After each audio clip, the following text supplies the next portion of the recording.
모든 비극의 시작점, 그 지독한 진실의 끝에서 마침내 마주한 것은 신의 이름 뒤에 숨어 거룩한 가면을 쓴 추악한 악마의 얼굴이었다. 정의의 심판을 비웃듯 차갑고 어두운 비밀 통로로 유리 사라진 정의신. 도시 전체가 그를 쫓는 동안 모두가 그를 최종 빌런이라 믿었지만 그는 거대한 비극의 본질을 가리기 위한 잔인하고 교활한 미끼에 불과했다.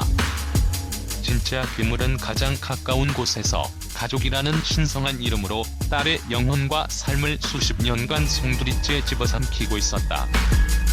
억눌리고 꼴마 터져버린 분노가 마침내 검은 화산처럼 폭발하고 마지막 살인을 향해 달려가는 고현정의 처절한 복수극과 역대급 쓰레기 아빠의 역겨운 실체, 그리고 아들 장동윤을 향한 그녀의 찢어지는 진심이 피로 얼룩진 마지막 장에서 마침내 공개된다. 이 이야기는 단순한 복수극이 아닌 인간의 존엄성이 어디까지 파괴될 수 있는지에 대한 처절한 질문이다. 엇갈린 추격, 그리고 드러나는 과거의 끔찍한 흉터. 한 발 늦었어. 정의신이 방금 그 길로 빠져나갔다. 거기에 비밀 통로가 있었어. 피비린내와 화약 냄새가 채가 쉬지 않은 현장. 모든 것이 끝났다고 생각한 순간 정의신은 짙은 어둠 속으로 연기처럼 사라졌다. 차주여, 곧 다시 보지.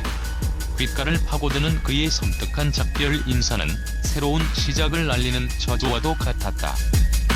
도시의 모든 사이렌이 그를 향해 울부짖고 곧바로 정의신을 체포하라는 명령이 떨어지며 도시의 밤을 가르는 숨막히는 추격전이 시작되지만 이야기는 모두의 예상을 비웃으며 가장 깊고 끔찍한 개인의 내면이라는 지옥으로 향한다. 정의신을 쫓는 경찰차의 경광등, 불빛이 어지럽게 번화가를 스쳐 지나가는 동안 진짜 추격은 시간과 기억을 거슬러 올라가고 있었다. 장면은 바뀌어 빛은 줌돌지 않는 어둡고 축축한 지하실. 눅눅한 곰팡이 냄새와 먼지가 뒤섞인 공간에서 한 아이의 흐느낌이 들려온다. 그 소리는 수십 년의 세월을 뛰어넘어 현재의 그녀 귓가에 생생하게 울린다. 어두워졌어요. 구름보다 더 높은 로비에 색치했어요. 아이는 눈앞의 공포를 잊으려는 듯 현실과 동떨어진 몽롱한 독백을 내뱉는다. 해와 달과 별을 그렸다는 아이의 순수한 고백은 곧이어 기억의 가장 깊은 곳에 강제로 봉인해두었던 끔찍한 비명으로 바뀐다. 산채로. 그놈이 우리 엄마를 죽였어. 산채로 불태워 죽였다고. 그놈이 누구야? 그놈이 날 만졌어. 평생을 그림자처럼 따라다니며 그녀를 짓눌러온 악몽의 실체. 엄마를 잔인하게 살해하고 불빛 앞에서 떨고 있는 어린 딸의 삶까지 자신의 욕망이라는 지옥으로 밀어넣은 범인은 바로 세상에서 가장 믿고 의지해야 할 존재. 아빠라는 이름의 악마였다.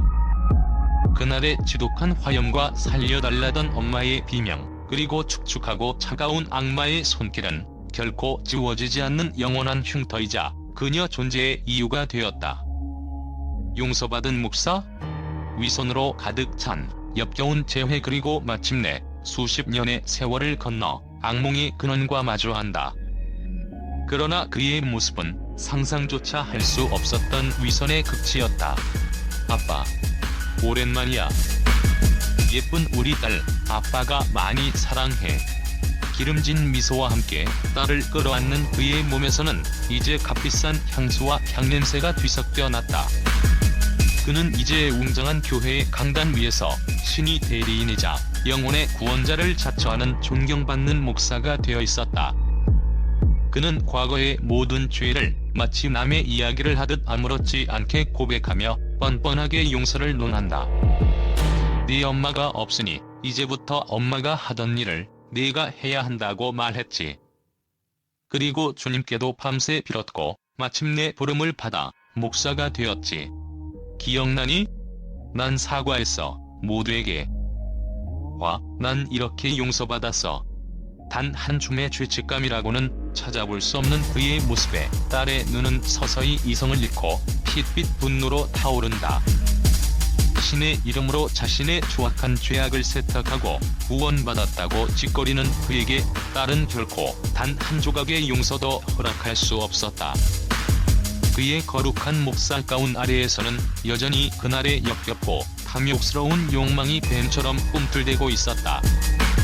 그는 심지어 성경 구절을 인용하며 자신의 행위를 정당화하려 했다. 주님께서는 모든 죄인을 사랑으로 품으신다 하셨다. 나 또한 그 사랑으로 다시 태어난 것이야. 그 순간 딸은 깨달았다. 이곳은 성전이 아니라 괴물이 자신의 죄를 숨기기 위해 만든 가장 정교하고 위선적인 소굴이라는 것을. 누가 누구를 용서해? 신도 외면한 마지막 심판 당신을 죽인다고 지난 일이 사라지는 건 아니야. 용서? 지금 용서라고 했어. 대체 누가 누구를 용서해? 난 그 쓰레기들을 내 손으로 다 죽이고도 단 한 순간도 용서받을 꿈조차 꾼 적 없어. 근데 당신이 누구한테 용서받아? 딸의 절규는 더 이상 울음이 아니었다. 그것은 지옥의 밑바닥에서부터 끓어오른 신조차 외면한 마지막 심판의 서막이었다.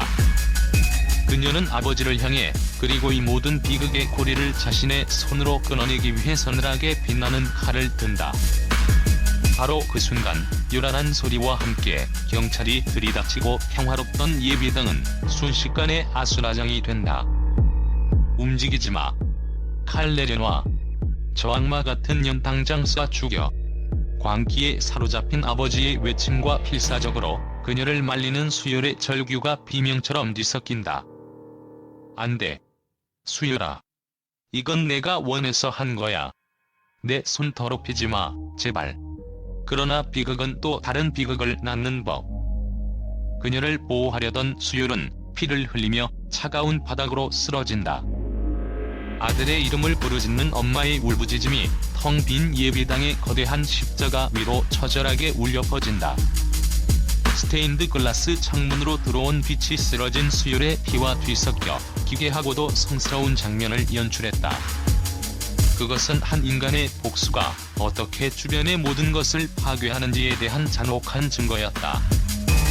충격적 결말, 그리고 엄마의 마지막 진심, 모든 광기가 휩쓸고 지나간 후 차가운 목소리의 아나운서가 전하는 뉴스가 흘러나온다. 한밤중 신동의 한야산 근처에서 심하게 훼손된 시신 한 구가 발견되었다는 소식. 시신의 정체는 현상현 경찰서장 최준호.